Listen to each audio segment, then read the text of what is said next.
উত্তর 24 পরগনা হারুয়া পীর আব্বাস আলী গোড়াচাঁদ রহমতুল্লাহ আলাইহি বলে একজন আল্লাহর ওলি রয়েছেন, তিনার মাজারের 900 বিঘে জায়গা।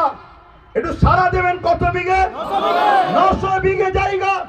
আজকের দিনে সেই জায়গাটা দাঁড়িয়েছে মাত্র 92 শতক।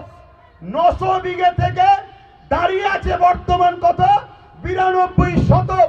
3 বিঘাও নয়, তাহলে 897 বিঘে জায়গা এখনো ভারত পশ্চিম বাংলার হারুয়া আব্বাস আলী হুজুরের বেদখল হয়ে আছে। রাজ্য সরকার বলেছিল ওই জায়গাগুলোকে উদ্ধার করে দেবে। এই আন্দোলনটাও আমাদের করা দরকার আছে না নয়? আছে না নয়? কিন্তু আজ আমরা দুঃখিত, আমরা দেখছি কলিকাতা ভরি আন্দোলন হচ্ছে, কিন্তু রাজ্য সরকারের এই অকাপ